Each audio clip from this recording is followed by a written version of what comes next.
let me start with our opening prayer and then off we go. And I know I brought my cards, so I'm going to have a quick look, but let's do our opening prayer first. There we go. There are the cards. Okay.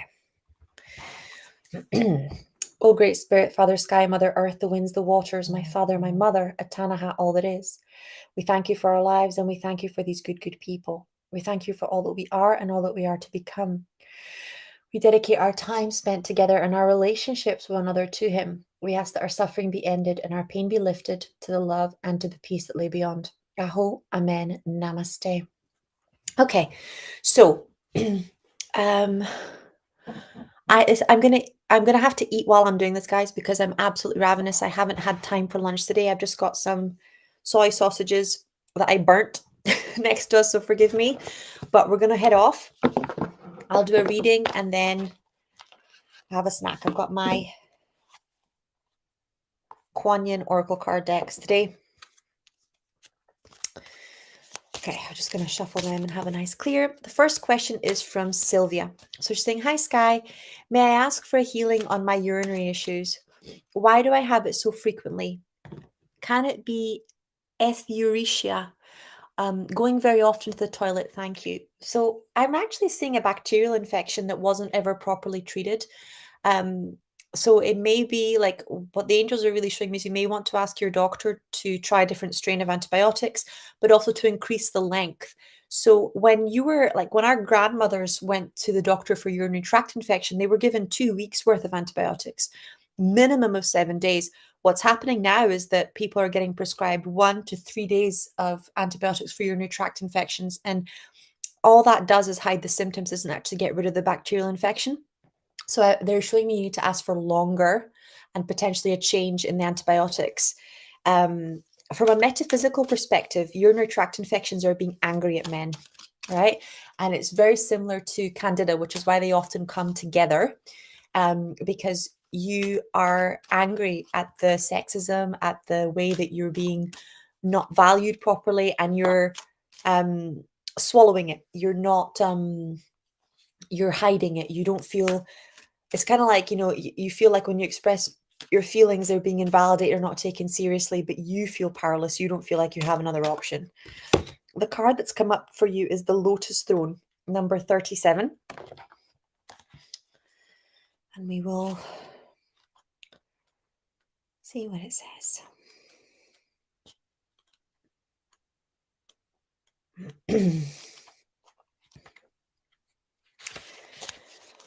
Okay.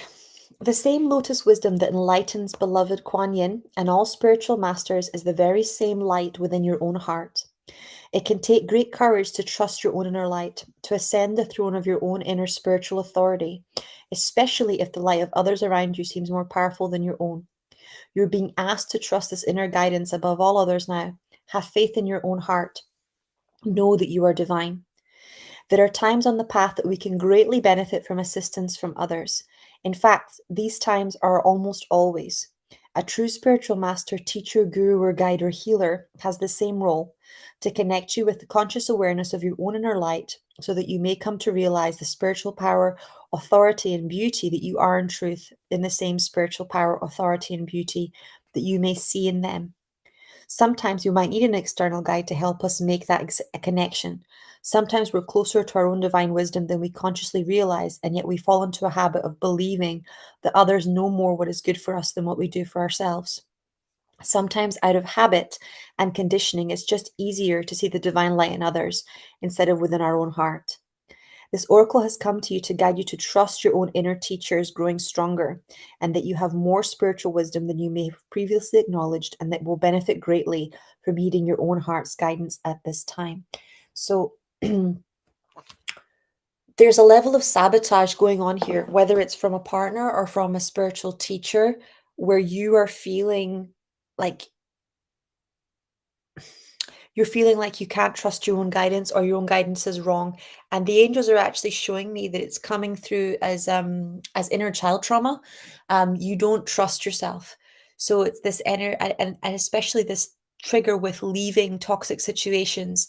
There's this energy of I'll be worse off, or I'm worse off without them, even if they're mistreating you or not treating you properly. So let's take a second, call in Archangel Michael and just do an energy clearing, and Archangel Raphael. So we're going to ask Archangel Raphael to do an instant healing on your bladder and on the area of authority in your life. You are the power in your world. Okay, so especially where someone's abusing you, the temptation is to give them the power and to think that they have more power. When the reality is, we can change not just what we're saying to ourselves, but we can also choose to not take part in the circus anymore. And it is hard, but it's also really, really worth it.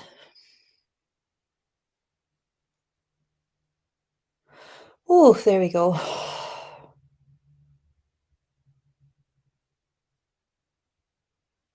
And I'm getting Archangel Michael coming through. Like, I'm really getting guided to say, there's nothing the matter with you. That's actually the lie that you're telling yourself that's keeping you stuck. When somebody mistreats you and you go, what's the matter with me? That keeps you stuck. If a snake bites you, you don't stand there and ask yourself why the snake bit you, right? If a person, who you're supposed to be loved by is really behaving in a really toxic manner and they do it over and over again, it's not what you're doing. It's really that you just have to go, okay, really not nice behavior, not mine, right? Not mine. It's how they respond when they're stressed. It's how they respond. But it doesn't matter that that's how they respond. I am worthy of being loved. I'm worthy of being treated well. You stop trying to negotiate with other people's trauma because you just get that it's not useful. It doesn't help. It doesn't serve. It doesn't work. Right? You're not walking away from the relationship to punish the other person. You're walking away from the relationship because you finally learnt that no matter what excuse someone is making, you deserve to be treated well. There we go. Oh, it's moving nicely. Quick snack. Okay. Hi, Sky. I have had a white tongue for many years. Nothing works. What can I do? Is there some belief that I cannot remove it? Detox doesn't work for me. Okay, so I can see Archangel Raphael standing here laughing because it's not that it doesn't work for you. It's the belief system that we're dealing with is what I call superficial self-sabotage. So it was Marianne Williamson at an event in London that told me when I was getting my book signed, you have a choice about whether you play things shallow or whether you play things deep, right? So a detox is a way of saying that you are looking at your lifestyle as a diet. You're looking at it as something inconvenient that you have to do to get your health back. So this is a very fearful and abusive way of treating your body, right? I only have to take care of it to get it to do what I want to do, and then I can go back to abusing it. So the shift in consciousness has to be, I desire to truly love my body. I desire to have a truly loving relationship with my body. And you need to stop thinking about detoxing your body. I need to start thinking about, okay, white tongue either means anemia, right? Because your tongue is pale because you do not have enough iron, which means you're not feeding yourself properly, you're not getting enough vitamins, enough minerals, enough rest. Or it means that you have candida, which is a fungal infection in the body, right? Which means that you're hiding long-term resentment and you've got a lot of, passive aggression going on that you are not willing to deal with or taking seriously. You're kind of going, well, it's there, but it's not really causing that much of an issue, so I'm going to leave it. And it is, right? So your tongue is about what you're saying to yourself and what you're saying to others. It's about your communication. So very often when we're clearing, something like a white tongue, you're looking at a fungal infection or you're looking at an iron deficiency. Both are looking at why you are still refusing to make self-care a lifestyle instead of making it a diet or making it something inconvenient you have to do to get a particular health result. Why are you not worthy of long-term self-care?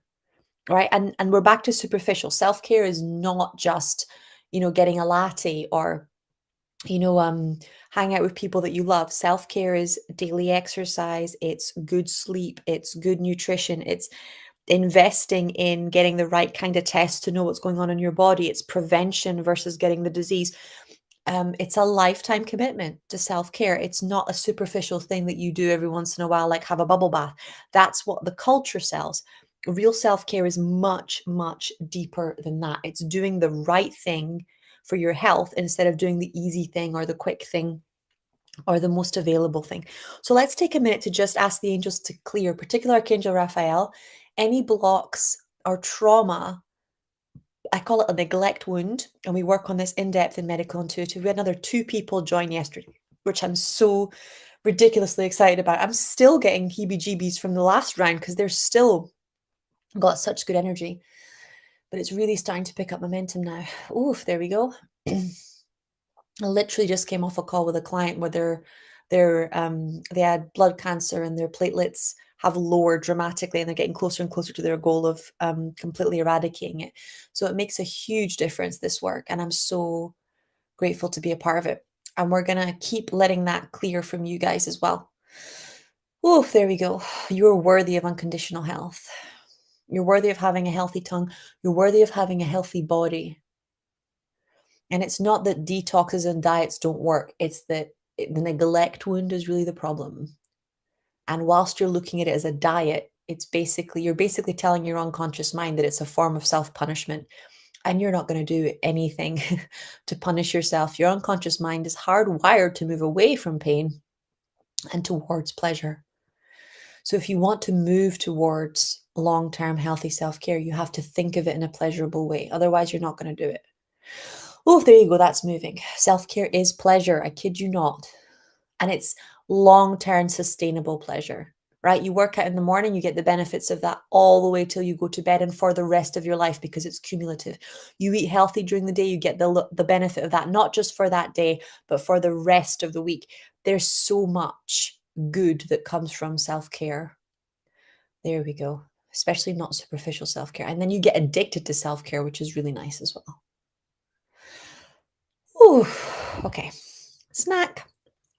Next one. Lucia is saying, hey, Sky, my partner is, I think, high standards. He's very good, but my mum is jealous of me. Maybe also him, and compares him to my dad. Can I ask for a clearing? Yep, we'll bring in the angels to do a clearing. Look, I kid you not, we're back, like the angels are saying, very similar to yesterday. If your partner has high standards, then it's your energy to stand up to your parents. And when your mom compares him to your dad, you call on Archangel Michael and you say, Mom, I'm just not open to that. Can we talk about something else? And within a couple of minutes, she'll get the message. In the beginning, there might be resistance, but people get the message. If you're not available for gossip, if you're not available for criticism, there we go.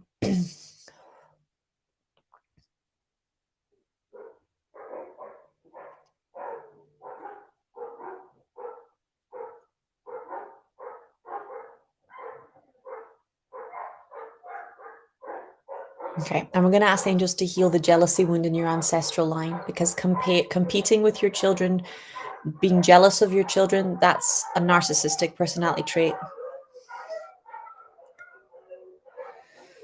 So we're going to ask the angels to close the narcissism gene.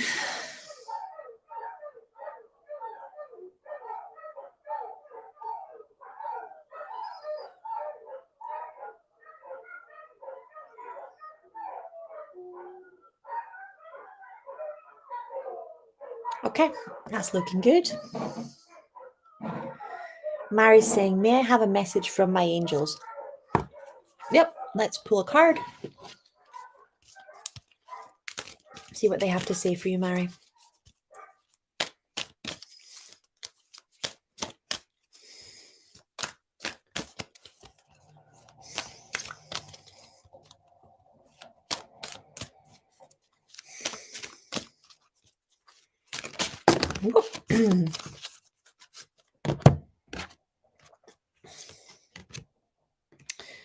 Okay, 10 Sisters of Light, number 33.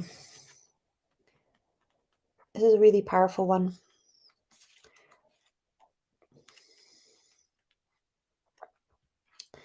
So, you're an advanced soul and have lived many incarnations and shone your light through many different faces.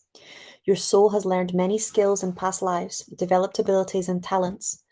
This lifetime is a culmination of the lifetimes in the sense that your soul is drawing together powers developed across many lifetimes to unify its expression. It's like drawing on the power of 10 sisters or more into your one current lifetime. Be prepared to grow and shine. The higher self likes to integrate with the wisdom it's gleaned over many experiences and lifetimes, but so nothing is lost and all is enhanced. You are in a process of spiritual weaving and integration on a soul level now. This means that skills and abilities you hardly recognize consciously will become more obvious to you. You may find that you know things from different traditions that you have no recollection of ever learning. You may feel strangely drawn to start studying different healing arts or martial arts, for example, only to find that it's somehow familiar to your heart. It's up to you to trust your heart and discern what feels true for you. Remember that you are one being with the eternal source and that being has many faces, just like the 10 sisters of light. You have various skills and talents, and you can enjoy allowing the process of their return to you now and the integration and healing of past life pattern into new expression too. Yeah, so there's past life experiences coming up for you. I'm not sure if you're dismissing it because I've got Archangel Azrael here, and normally that angel only comes up around death doors or near death experiences or when someone's passing away or grieving. But I often see Archangel Azrael when I'm dealing with the Akashic records because obviously that's a record of all the lifetimes. And I'm really getting shown that you're dismissing some really powerful past life information because you're like, oh, that's a waste of time or that's just ego, when there's actually really important lessons and aspects of yourself that you are still not carrying or not manifesting now, even though they're in your heart because of traumas from those lifetimes. So, the way that I deal with past lives is that I deal with it exactly like it was a childhood trauma because when it comes to quantum physics, there is no time and space, right? So, if there is no time and space, everything is happening now in my body, in my energy, in my quantum field. And I'm experiencing it from the tiny lens of a human, but the reality is that you are so much more than your physical body. You're so much more than this particular being that you're incarnated in. And decisions that we're making as a soul incarnate in other lifetimes are affecting us whether we recognize it or not. So they're even affecting, obviously, how we chose the family we are going to incarnate into, the divine life purpose that we believed we were worthy of. So many things are impacted by our past, right? Because it projects onto our future unless we clear it. So the angels are really saying, just think of it as an inner child issue. Stop thinking of it as a past life issue. Just deal with it the way you deal with any other trauma, and your healing gifts are going to explode. Your opportunities are going to explode. Things are going to start manifesting for you super, super fast. But you have to let go of the belief that, the past life stuff is superficial. The other thing that came up in an incredibly powerful healing I did this morning was around past life issues because the client was really spiritually advanced and she was claircognizant, so she could remember her past lives and she was clairvoyant enough to see them and be able to tell me what happened. But she wasn't allowing herself to release the emotions, the shame, the pain around what had happened, or to change the beliefs um that or the meaning that she'd given to those past life experiences. So she could remember it and she could talk to you about it as if it wasn't that big a deal, but all of the energy was and the charge was still on the past life experiences. And the moment that it moved, you could feel her power just starting to go boom, boom, boom, boom, boom, like the wattage of it, that torus field effect, the speed of it must have, at least 50x, maybe 100x in power, because suddenly she wasn't ashamed of her power. Suddenly she wasn't ashamed of, her fierceness and her self-protection.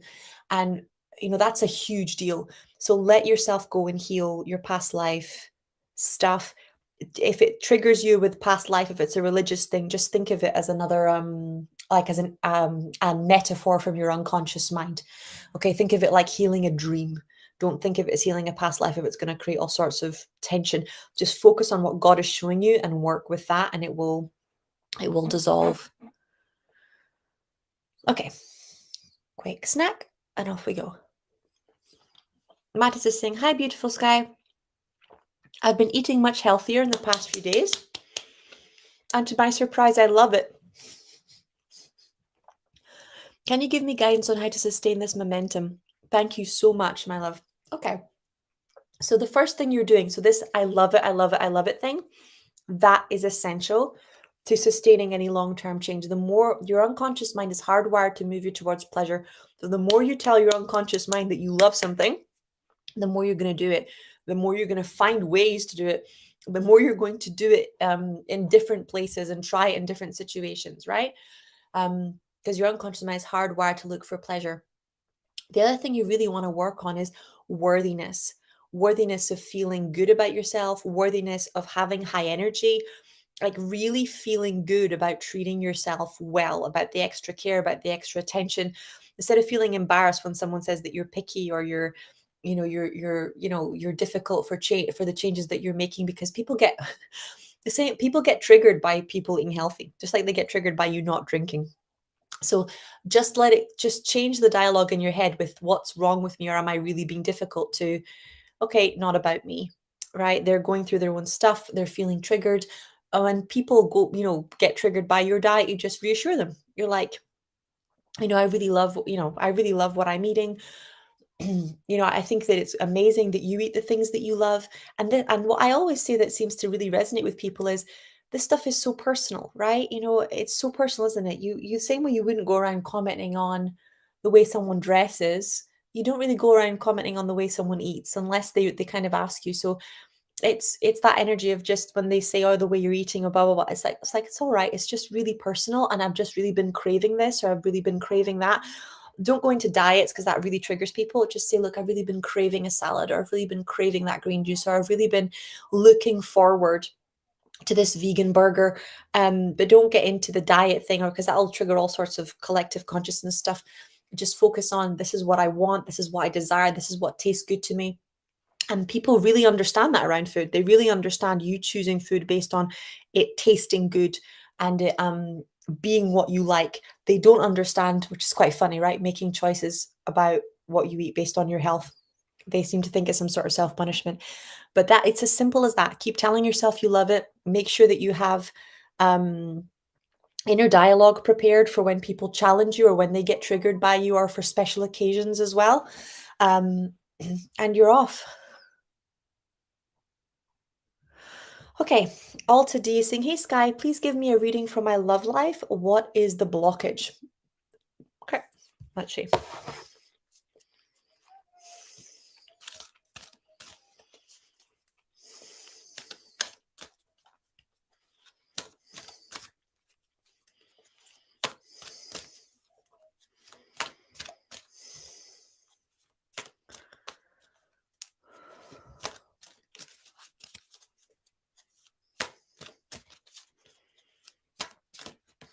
Okay, so the card that came up to you is Sister of the Rising Sun, number 28.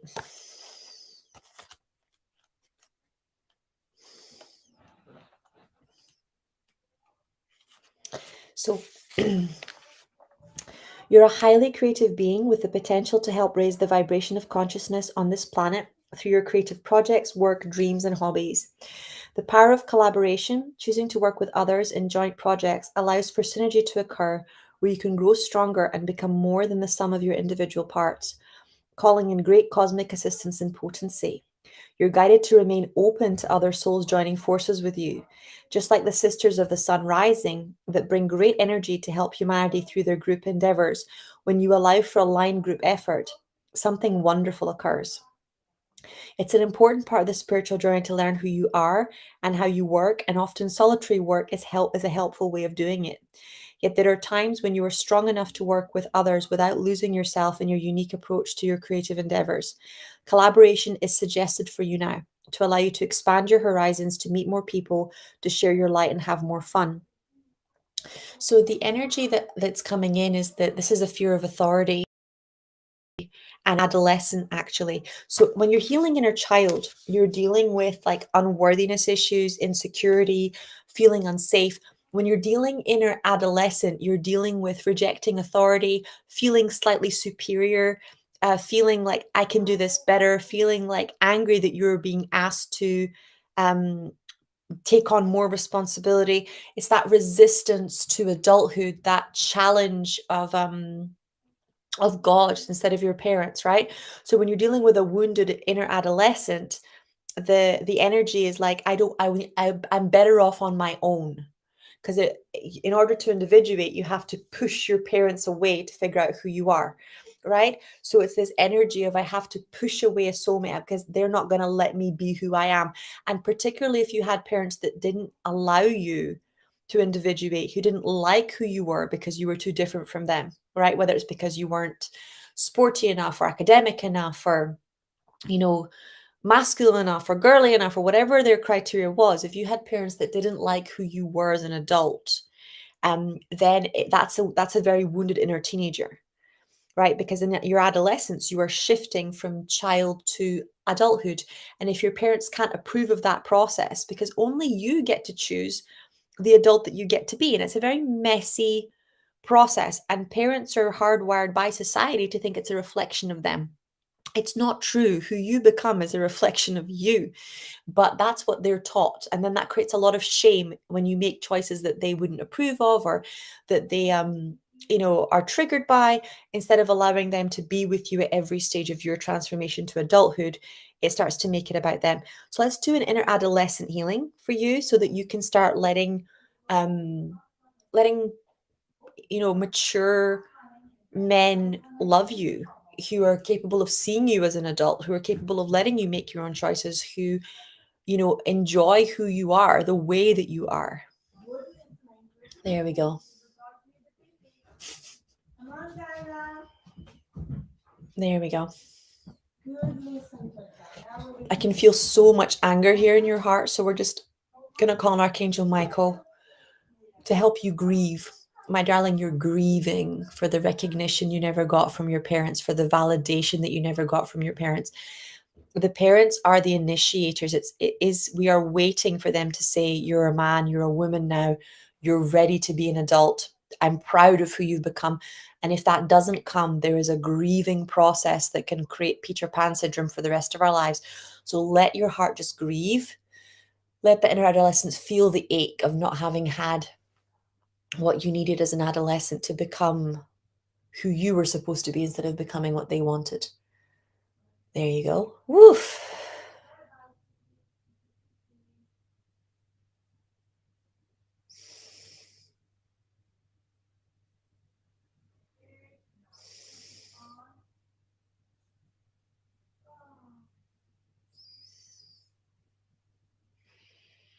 Okay, so next.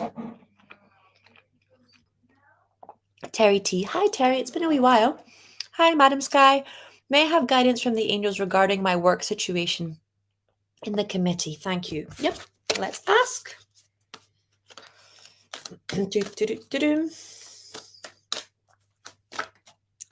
Oh, okay. So number 15, Ivory Swan Goddess. Let's see what comes. See what comes up. The Ivory Swan Goddess speaks of spiritual grace and purity. The purity of your soul light never fades, beloved. Release guilt, shame, judgment, or fear that you are not enough in any way, so that you can realize your beauty, be more of yourself, and shine your divine essence into the world. Do not cast your eyes away from the perception of your own divine inner light in all of its purity and radiance. You may find it easier to believe in the illusion of sins and unworthiness rather than the truth of your spiritual innocence. Yet, just like the purity, beauty, and grace of the Ivory Swan Goddess, your own soul is luminous, pure, and eternally grateful. You're being asked to recognize the divine energy within you without holding yourself back from unconditional acceptance and regard. It's time to accept your divinity in greater measure, to be present to the pure light within and not try to ignore it, downplay it, or worry that it is not enough. No matter what has happened in your life or what experiences or choices you've made, your soul light is as pure as the divine source itself, because essentially it is what it is. There is no need for spiritual shame or feelings of inadequacy. The light within all of us is exactly the same. We are just in different stages of realizing it.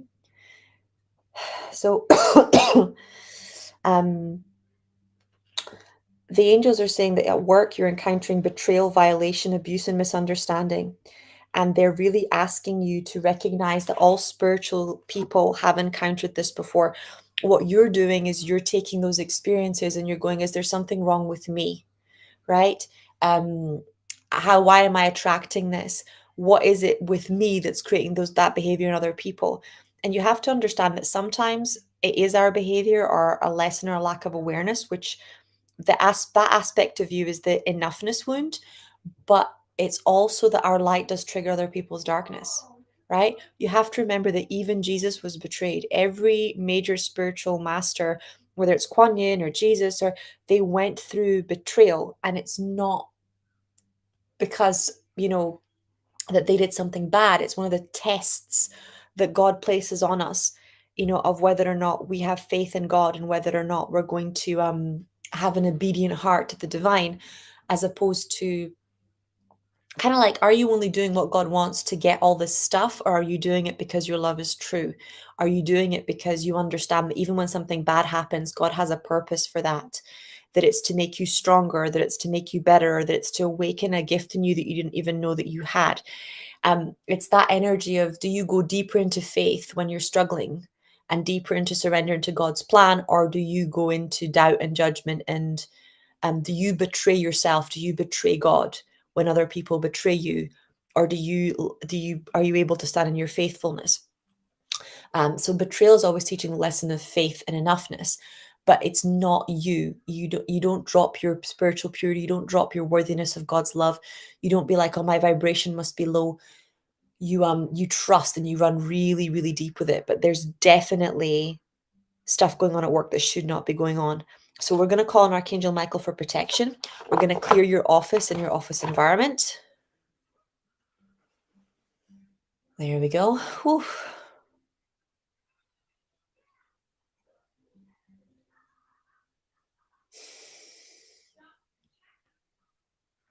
And we're going to bring in the angels to help you shift and evolve so that you can attract a new job or a new position, and to complete this lesson of spiritual worthiness and faith in God. Now, your guardian angel came in quite strong from this side and said you've been getting guidance to shift for a while, to apply for like a better paying position or to go to another place. So sometimes that happens as well. It's that when we're not supposed to be somewhere anymore, when it's not in alignment with us, something falls apart or doesn't go well to force us to move because our divine life purpose or our divine timing is somewhere else. Okay, that's moving nicely. Okay, Mira. No, Mitra. Hi, Sky. Thanks for all of your readings and help. I managed to separate from my husband. He is moving out, also got a lawyer, insurance, so that I have support. Now I need to secure my basic financial needs. Darling, that's huge. That's absolutely huge. I want to just take a moment because your angels are so happy. So happy that you're no longer in that really toxic situation. That's a big deal. Now, so I can come out of survivor mode. Any advice on securing basic financial needs and still be able to publish all the poems that seem to come to me like miracle waterfalls? Thank you so much. So it's not mutually exclusive. What you want to do is make sure that, like you said, you have a basic way of meeting your financial needs. That could be a part-time job. That can be what's it called? Selling your book, your poetry book. That can be what's the word? Running events where you're teaching people how to write poetry. But the energy of it is, don't make it mutually exclusive. Most creators or influencers or spiritual healers and teachers, it's a gradual transition from employed to self-employed, and it's also a gradual transition from completely financially supported by your partner to completely financially independent.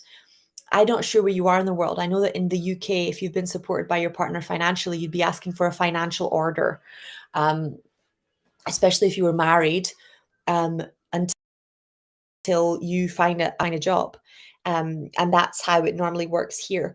But the way, the way that I've always done it, I've never had a divorce, but I've also never financially relied on somebody that would resent me for that money. I don't like money with the resentment vibe.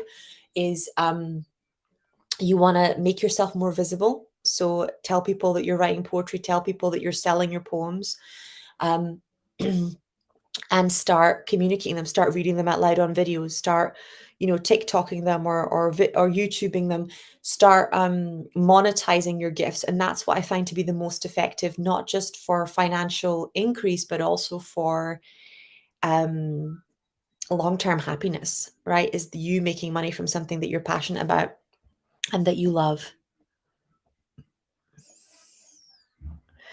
Okay, Monica's saying, hey Sky, my partner has shut down at the moment. Is he going through something difficult all by himself, or does he like someone else but doesn't know how to tell me yet? Thank you.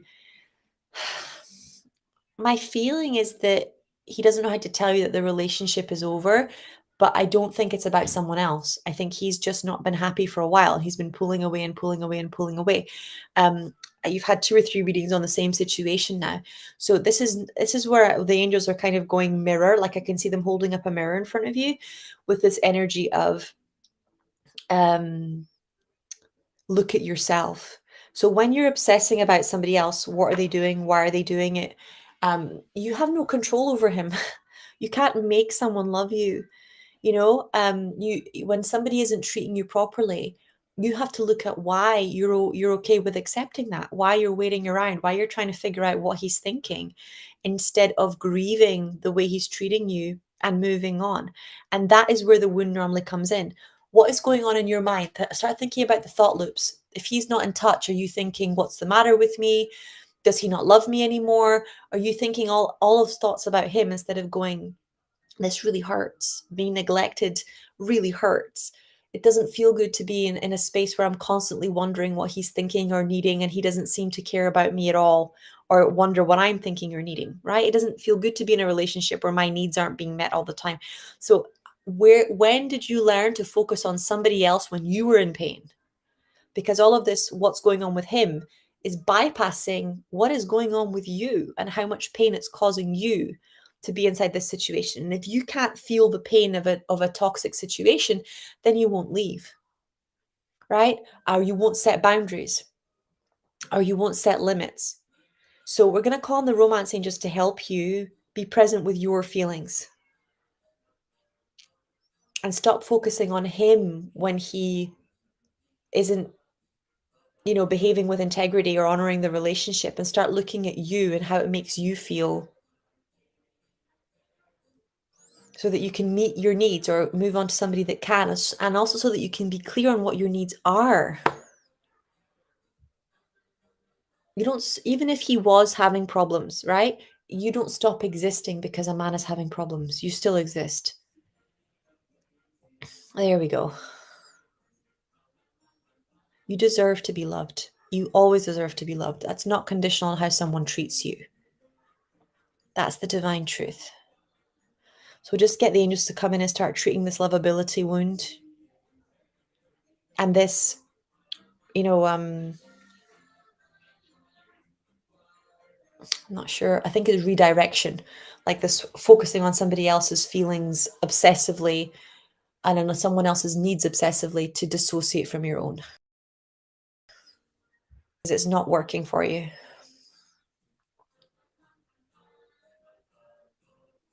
Okay, that's looking good. Okay. Teresa Carpenter is saying, may I have a reading as to my purpose from the angels, please? Thank you. Oh.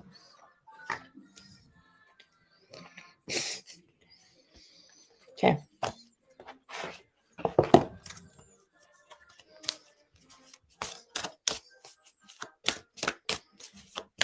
Okay. The card that came up for you is Daughter of the Phoenix.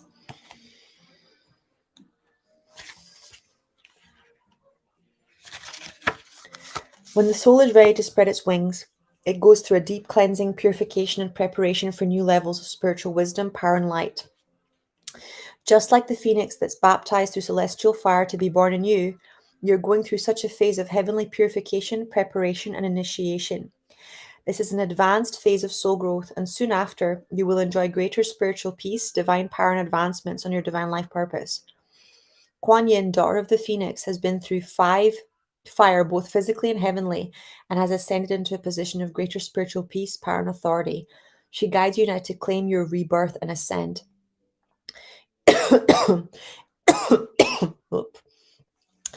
In the same way that if we're moving house, we would need to sort through our possessions, and sometimes it's an opportunity to let go of that which we do not wish to take with us to our new life as we prepare to move into higher realms of consciousness. There are old habits, stuck emotions, and stagnant energy that do not belong in your new life cycle. The path of purification and initiation by celestial fire is preparation for spiritual enlightenment and greater happiness, well being, prosperity, success, spiritual responsibility, and leadership. It can be a challenging time, as that which would stand in the way of a new level of spiritual potency must be eliminated, and often these things are deep fears, doubts, or questions about our own worth and ability. It can feel comforting to meet those parts of ourselves consciously, yet we cannot let go if we don't even realize what we are still holding on to within us. This initiation will help you release any old baggage or pain that will not resonate with the higher level of light that you're prepared to live. It can feel challenging at times, but know there is nothing wrong. There is actually something very right behind these experiences. So, you're going through a spiritual initiation, and I have a strong gut feeling that it's about becoming a spiritual teacher and perceiving yourself as such. Um, there's a real energy of, is this really me? Can I really do this? Can I really make an income from my gifts? Can I really inspire, you know, your flock, or your what's it called, your ministry? And it's that faith, that leap of trust. Often when we make a shift in identity, that's when other people get triggered, because they know who we were, but they don't know who we're going to become, and neither do we, right? We're still figuring it out when we're in a new identity.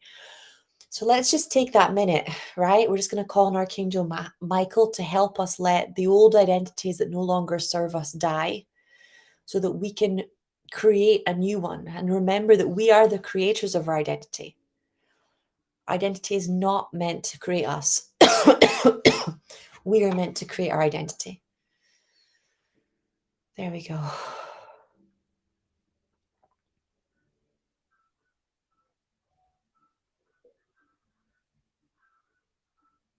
Okay.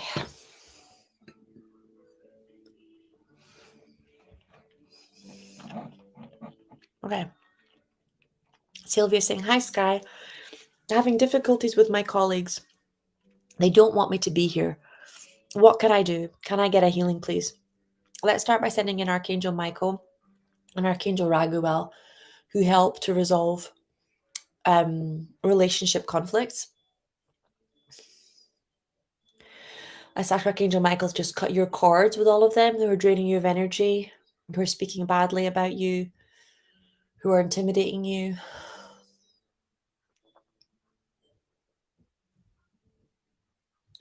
And then I also want you to look at, is there anything that you are not doing that you are supposed to be doing, right? Are you not contributing to projects the way that you should? Are you, not showing up the way that you need to? Are you not contributing as much as the others? Because that leads to resentment as well. There we go. We need to fill the space we're in.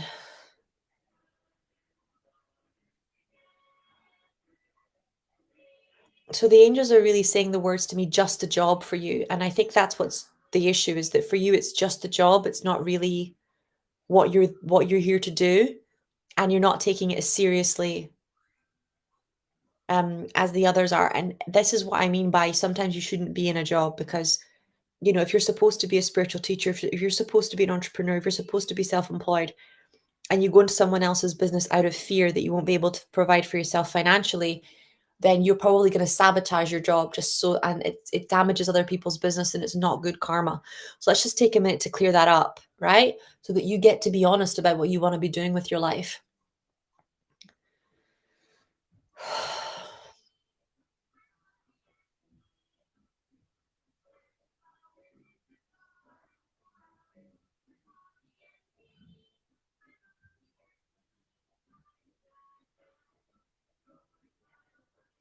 Oh,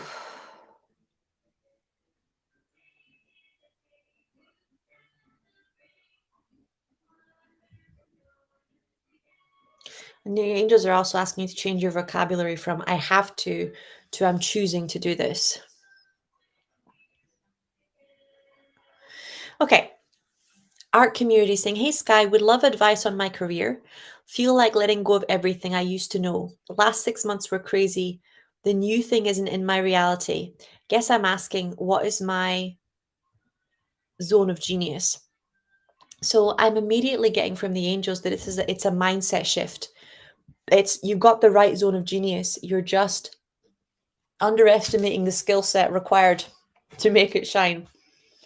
So for example, my zone of genius is channeling, healing, but what's required to make it shine: leadership skills, marketing skills, um, discipline, showing up on a regular basis, um, relationship skills.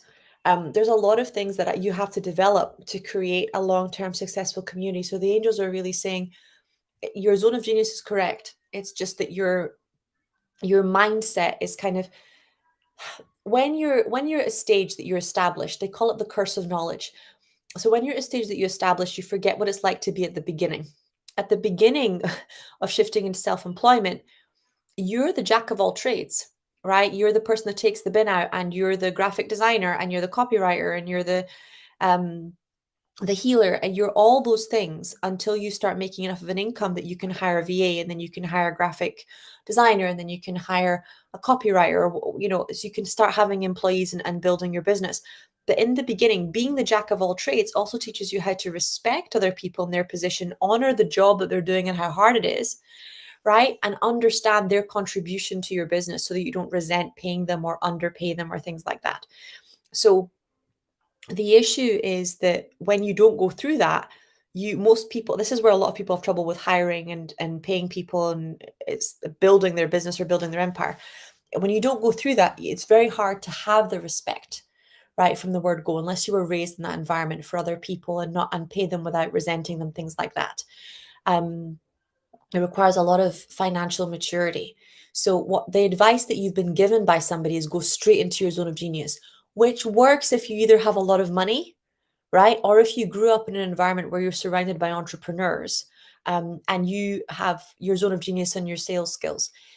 If you don't have those two, if you just have a zone of genius, no sales skills, no market, then you're really going to struggle.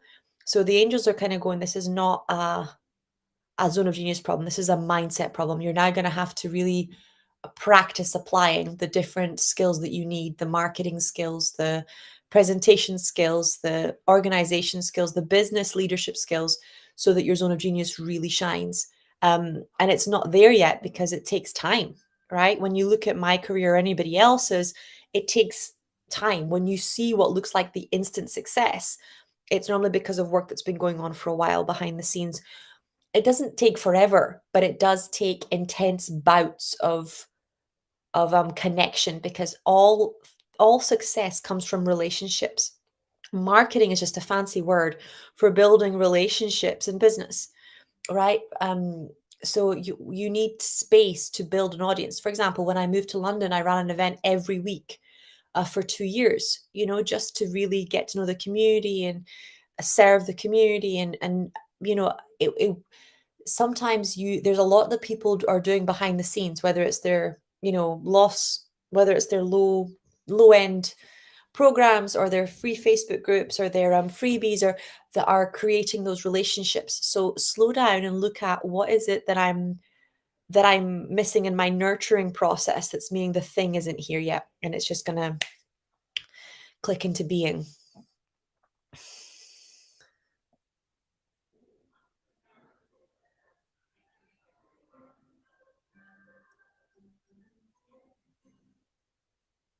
Oh, okay. Christina's saying, hey Sky, thank you so much for your reading yesterday. I feel a call to restore deeply with that self-love before me retreating. A friend of mine, Cass, and I discovered there was a potential romantic connection. All slow, my nervous system is calm, no sex, respects my boundaries. We have regular easy talk, but right now I don't know how to handle this as I really feel the need to be alone this month. And is it important to tell him that and take some distance, or does my inner hesitation, guidance from my soul that this won't be it?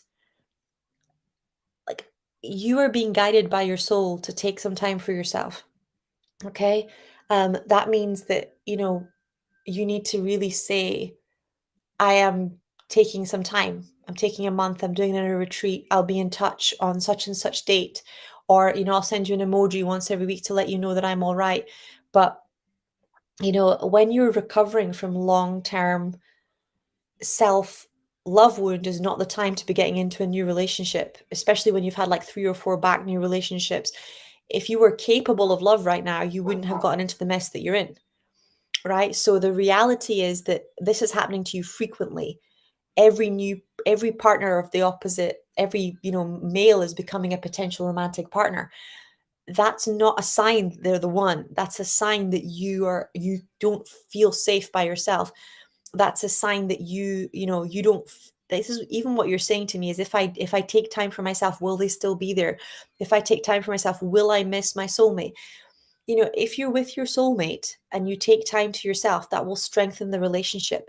But you haven't even slept with this person yet, and you're already making them potentially more important than your spiritual growth and evolution. So you see how the commitment is still upside down. Your commitment to man is still much lower than your commitment to God. And it's very hard to have a healthy relationship when your partner is coming before God, because it's your divine guidance that makes the relationship work. It's God's blessing on the relationship that solidifies it and moves it, right? So it's just switching from not putting relationships first to putting God first and trusting that when you do that, the relationship stuff works out. Okay. So let's just bring in Archangel Zadkiel to help you do that.